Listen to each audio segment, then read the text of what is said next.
মৰমৰ ছাত্ৰ-ছাত্ৰীসকল, আজি মই অভ্যাস পুস্তিকাৰ অধ্যায় 2 তো আলোচনা কৰিম। সো ইয়াত দেখা সলনি 2.1 দি আছে। সো আমি ইয়াত ভালকে আলোচনা কৰি দিম। তোমালোক প্ৰথমটো দি আছে তলৰ কোনটো এক চলকযুক্ত বহুপদ। এক মিনিট আমি আগত কালাৰটো চেঞ্জ কৰি দিও। তলৰ কোনটো এক চলকযুক্ত বহুপদ। আমাৰ এক চলকযুক্ত এইটো হয় যেহেতু এইটো চলকটোৰ ওপৰত ৰুট আছে, এইটো নহয়, এইটো স্কয়াৰ আছে, এইটো হয় এক চলকযুক্ত, কিন্তু এইটো দ্বিঘাত, এইটো দ্বিচলকযুক্ত। সো আমাৰ आंसर হ'ব x + 1। সো আমি প্ৰথমটো কোশ্চেন পাই গলো। এতিয়া কোশ্চেন নম্বৰ 2, তলৰ কোনটো বহুপদ নহয়। চাবা, বহুপদ এইটোই নহয় যিটোৰ ওপৰত কি থাকিব, ৰুট থাকিব। এইটো নাই, এইটো হয়, এইটোও হয়, এইটোও হয়, যেহেতু এটাৰ ওপৰত ৰুট আছে কিন্তু এটা বাহিৰত আছে, হয়। এইটোৰ লগত x y একো নাই, তাৰ মানে কোনো চলক নাই। চলক নহলে আমাৰ आंसर হ'ব। তাৰ পিছৰটো দেখা, তলৰ কোনটো এটা চলকযুক্ত বহুপদ। এটা চলকযুক্ত, এইটো দুটা চলকযুক্ত নহয়, এইটো দুটা চলকযুক্ত। তাৰপিছত এইটো এক চলকযুক্ত, এইটো দ্বিচলকযুক্ত। তো আমাৰ आंसर হ'ব 3x² - 4x + 1। তো তাৰপিছৰটো দেখা যাক, তাৰপিছৰটো তলৰটো ৰৈখিক। ৰৈখিক মানে যাৰ ঘাত 1, ইয়াৰ ঘাত 1, ইয়াৰ ঘাত 2, ইয়াৰ চলক মানে চলক নাই, তাৰপিছত ইয়াত দ্বিচলক। সো আমি ইয়াত ৰৈখিক বহুপদ হিসাবে কোলে আমাৰ आंसर হবে 2x + 3। নেক্সট কোশ্চেন নাম্বাৰ 5, তলৰ কোনটো দ্বিঘাত বহুপদ। দ্বিঘাত মানে যার স্কয়ার আছে, এটো কিউব আছে, এটো নাই, এটা একো নাই, এটো x এ নাই, চলকে নাই। সো আমার দ্বিঘাত এটো হবে। आंसर হবে 5x² - x + 1। সো তাৰপিছত নেক্সট কোশ্চেন, তলৰ কোনটো ত্ৰিঘাত বহুপদ নহয়। সো চাবা, এইটো ত্রিঘাত বহুপদ নহয়, এইটো হয়, এইটো হয়, এইটো নহয়, এইটো হয়, এইটো হয়। আমাৰ आंसर হ'ব 4x² y। তাৰপিছত নেক্সট কোশ্চেন, তলৰ কোনটো ধ্ৰুবক বহুপদ। ধ্ৰুবক মানে যাৰ চলক নাই। এইটো আছে, এইটোৰো আছে,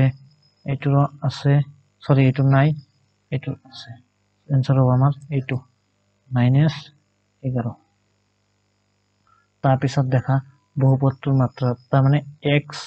মাত্ৰা অলৱেজ কি হয়, যেটো x বা y থাকিব, মানে চলক থাকিব, ইয়াৰ সৰ্বোচ্চ ঘাত, সর্বোচ্চ মান। ইয়াত দেখা x এর সর্বোচ্চ মান কিমান আছে, 3, 3। নেক্সট কোশ্চেন, এইটো বহুপদ x এর সহগ, x এর লগত কি আছে, x এর লগত দেখা ইয়াত +x আছে। তো +x মানে 1, +1 দিবা, প্লাসটো যেহেতু দেওয়ার দরকার নাই, সো আমি লিখিম 1। তাৰপিছত দেখা এইটো x + 3, এইটো p - 3, তার মানে x + 3 আমি x এর জায়গায় যদি -3 পুট করে দিও, কি হয়ে যাব, ক্যান্সেল। তো আমার आंसर হবে 0। তাৰপিছত দেখা দেখুৱা যে এইটোৰ এটা উৎপাদক। সো আমি এইটো কি ধৰি লম, ধৰা হল px 3x - 3x + 6 আৰু gx, এইটো যদি উৎপাদক হয় 0 হ'ব। সো আমি হৰণ কৰিলে কি পাম,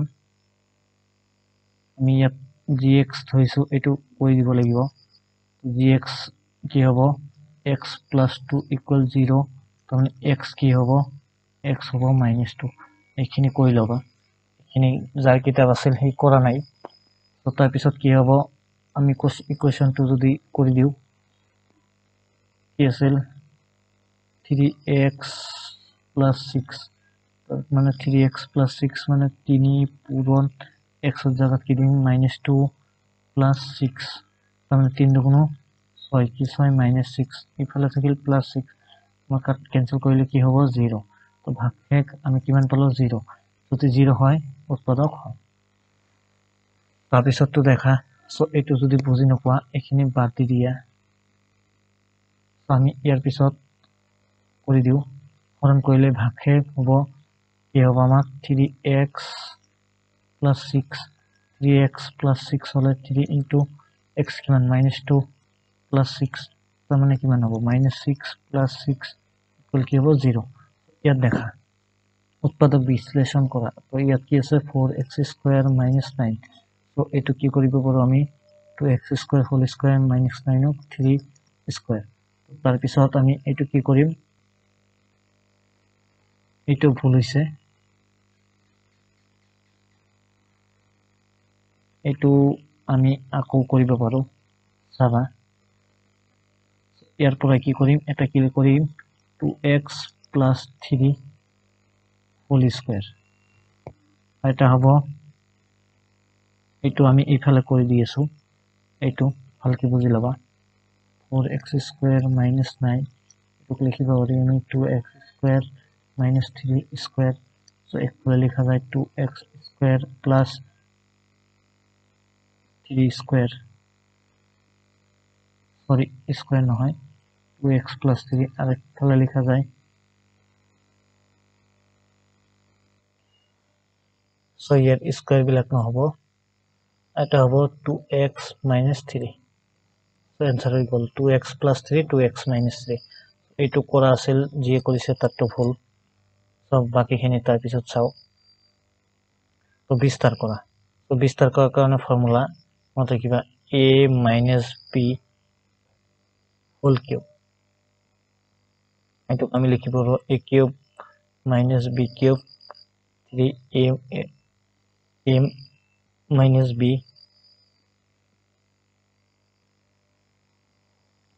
sorry এটো ব্র্যাকেট নহয় এটো কি হ'ব মাইনাস আর ব্র্যাকেটত হ'ব a minus b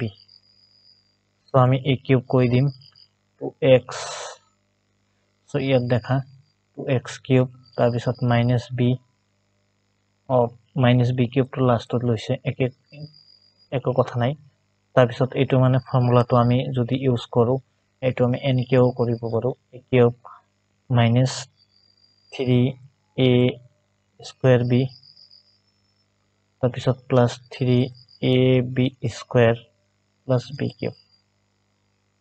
sorry ভুল হৈ আছে আজি minus b cube so আমি এইটো ফৰ্মুলা দিও কৰিব পাৰো নতুবা এইটো ফৰ্মুলা দিও কৰিব পাৰো a cube minus 3a square b plus 3ab square minus b cube so দেখা minus 3a square b plus a b square minus b cube so আমার ইয়াত হ'ব 8x cube 3 দুগুণ 6 3 4 গুণ 12 x square 12 x square এটি কি হ'ব লাগিছিল minus 8x cube minus 12 x square তাৰ পিছত plus 3 দুগুণ 6 plus 6x তাৰ পিছত minus 1 এইটো হয় आंसर হ'ব তো তোমালোকে অলপ চাই লবা এইটো লাইন ঠিক আছে এইটো লাইন বাৰু ঠিক আছে ইকুয়াল দি কিন্তু এইটো লাইন ভুল আছে এইটো লাইনৰ জায়গাত এইটো লাইন বহাই দিবা নেক্সট উৎপাদক বিশ্লেষণ কৰা সো এইটো কি কৈছে x cube plus 8 so x cube plus 8 মানে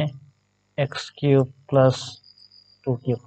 তার মানে ইয়াত কি হৈছে a cube plus b cube a cube plus b cube হলে a plus b x plus 2 আর কি হয় a square তার মানে x square minus a sorry plus a into b তার পিছত হ'ব minus a into b a মানে ইয়াত কি x into 2 x into 2 plus b square 2 square so আমি পাই যাম x plus 2 x square minus 2x plus 4 so আমার হই গল आंसर এইটো আমার ভুল হইছে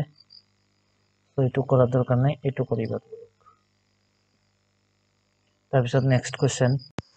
এর পিছত দেখা সো ইয়ার পিছত কি হ'ব 100 plus cube plus 3 into 100 square plus 3 plus 3 into 100 plus 3 square plus 3 cube. আমি ইয়াৰ পৰা পাম 1 2 0 3 4 5 6 plus 1 square 9 9 into 100 তাৰপিছত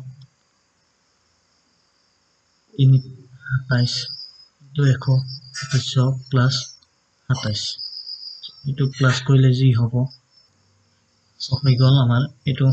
কিমান 10 লাখ 10 লাখ into 90,000 প্লাস কৰিলে 10 লাখ 90,000 মানে ইয়াত একক দশক হাজাৰ 1009 হৈ গ'ল একক দশক লাখ নিযুত তাৰপিছত 27 হ'লে ইয়াত হ'ব 727 তাৰমানে আমাৰ হ'ব 1092727 হৈ গ'ল আমাৰ তাৰপিছতটো দেখা ইয়াত কি কৈছে উৎপাদক বিশ্লেষণ কৰা প্ৰথমটো আছে x square plus 8x plus 15 সাদা কোৱেশ্চনটো ইয়াত কি কৰো আমি এটা এনেকে ভাগ কৰিম যাতে 15 হয় আৰু যোগ পূৰণ কৰিলে 15 যোগ কৰিলে 8 x square plus 3x plus 5x plus 15 3 5 যোগ কৰিলে 8 3 5 গুণ 15 সো আমাৰ হৈ গ'ল তো আমি x কমন লম x plus কি থাকিব 3 5 কমন ললে x plus 3 সো আমাৰ आंसर হৈ যাব x plus 3 আৰু এটা x plus 5 হৈ গ'ল আমাৰ आंसर তাৰপিছতটো আছে আমাৰ x square minus x plus 12 x square minus x minus 12 so আমাৰ পূৰণ কৰিলে কি হ'ব মাইনাস থাকিব লাগিব পূৰণ কৰিলে আকৌ 12 হ'ব লাগিব তাৰ মানে x square minus 3 minus 4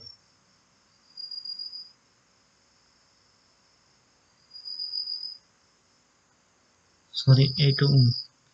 হ'ব 4 minus 3 হ'ব তাৰ মানে 4 plus 3 minus into x minus 12 আমি এইটো কৰিলে কি পাম x ইয়াৰ পৰা কমন পাম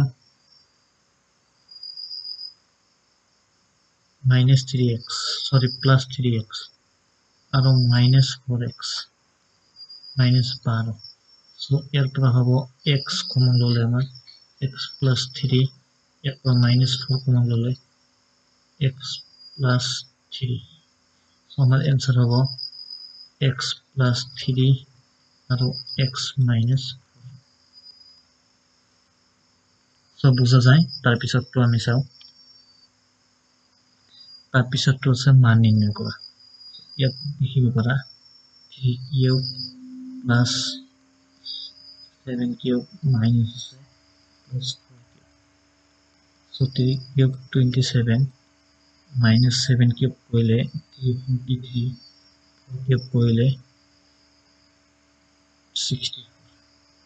so আমাৰ आंसर হ'ব 7 4 1 আৰু 1 7 4 1 আৰু 1 6 2 8 91 আৰু কিমান 343 পৰা বাদ দিব লাগিব তাৰমানে কিমান হ'ব 2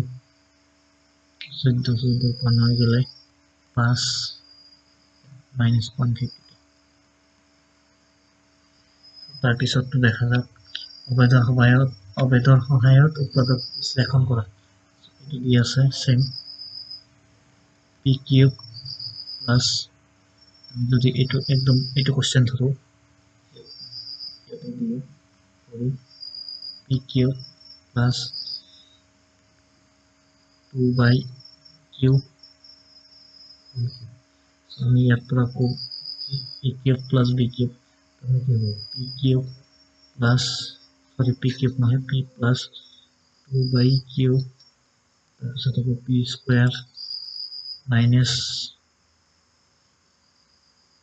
p into 2 by q plus 2 by q whole square so আমাৰ এইটো সেকেন্ড ব্ৰেকেট আহিব তো আমাৰ এটা ব্ৰেকেট ইউজ হৈছে সো আমাৰ এইটো ইয়াত p plus q by 2 আৰু ইফালে হ'ব p square minus 2pq plus 4q square হৈ গ'ল আমাৰ এইটো উত্তৰ নেক্সট এইটো দি আছে x আৰু y এনেকুৱা হলে মানে x2 আৰু y1 হলে সত্যাপন কৰা সো আমি লিখি লও x cube plus y cube এইটো লেফট সাইড সো কিমান হ'ব 2 cube plus 1 cube 2 cube কিমান 8 1 cube কিমান 9 তাৰপিছত ৰাইট সাইড কিমান দি আছে x plus y লগত আছে x square minus xy plus y square so আমি x plus y কিমান 2 plus 1 x square minus 2 into 1 plus 1 square so আমি ইয়াত পাম 3 এরপর 2 স্কয়ার কৰিলে 4 minus 2 গুণ 2 plus 1 তাৰ মানে 1 4 1 5 5 এৰ পৰা 2 বাদ দিলে 3 3 গুণ আমি ইয়াত পালো লেফট সাইড সমান রাইট সাইড সমান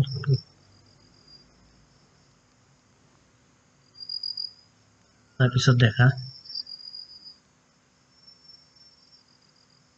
সো আজিৰ কাৰণে ইয়াতেই হ'ব ইয়াৰ পিছত আমি অনুশীলনী 2.2 আৰম্ভ কৰিম